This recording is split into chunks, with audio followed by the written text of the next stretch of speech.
Good afternoon. You'll now watch the recording of the radio commentary made last night and broadcast this Friday morning, August 15th, by 210 stations. Remember to subscribe if you haven't already. We're approaching 3,100. And at the end, leave a like or dislike. Let's get to the commentary.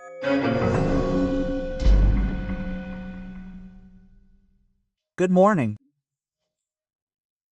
Today could be a day of peace news.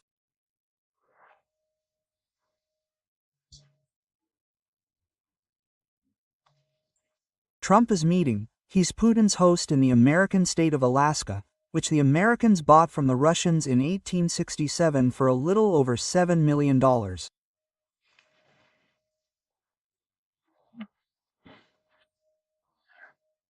It's much more expensive than that apartment in Kibben, Florida, which was reportedly bought outright by a Supreme Court justice.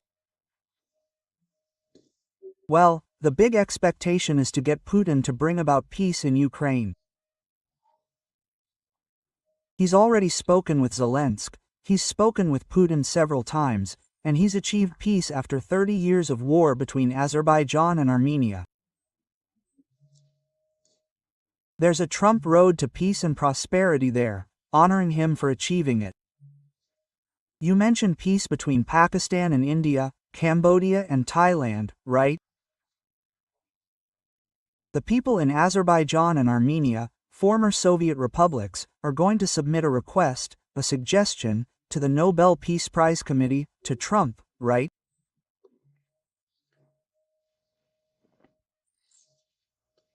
Of course, despite Lula's fights with Trump, right?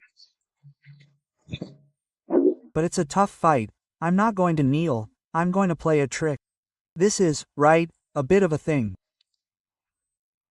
I think the world finds it all very strange, like the diplomatic language of the Brazilian head of government and state. But anyway, let's wait for the result in Alaska. It's very important because the war in Ukraine, which was the result of a Russian invasion, right, because of provinces where there are Russian ethnicities, Russian speech, even Russian money, but, right, it's within Ukraine. There were already problems with Crimea, right? That's a complicated region, right? Well, in Yalta, right there was the big conference that helped end the war.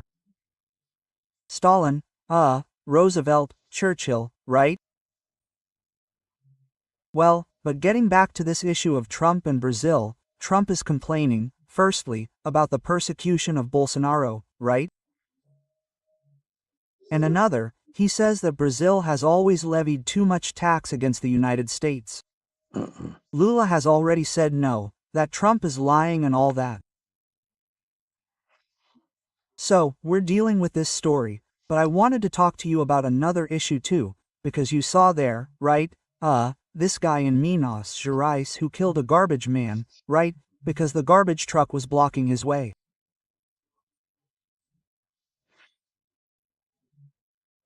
And then, he threatened the garbage truck driver with a gun in his hand, a pistol. And do you know whose gun it was? His wife's. Do you know who his wife was? Who is his wife? A police chief. He had his police chief's wife's gun and felt powerful. He's a 47-year-old guy, a real mountain. We can see he's full of it, he's pumped up at the gym. Well, the journalists call him a businessman, but he's not a businessman at all. Jorge Gerdalpada, Antonio Emir de Moraes, right? He's a liquor dealer, right? Yeah, no problem. I love wine dealers, for example, right? But anyway, the guy fired a shot because the truck was blocking his way. He got through, but shot one of the garbage collectors in the chest, killing him, who has a family, right?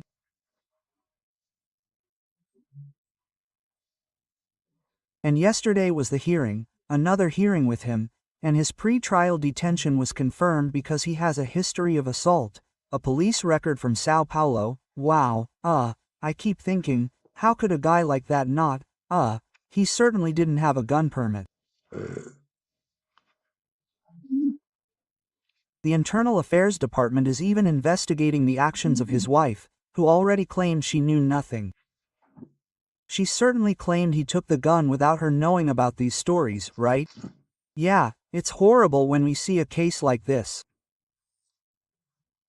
Well, the Russian plane was parked at Brasilia airport for 3 days, and no one knew what was inside. It came from Russia, passed through Azerbaijan, made a stopover there. An Ilisan, 4 engines, 4 turbines, Elias 76. It's a giant. It also made a stopover in Guinea, and then landed in Brasilia. It left Brasilia, landed in Santa Cruz de la Sierra, Bolivia, then in the capital of Colombia, right, Bogotá. And finally, it's heading to Cuba, which everything indicates.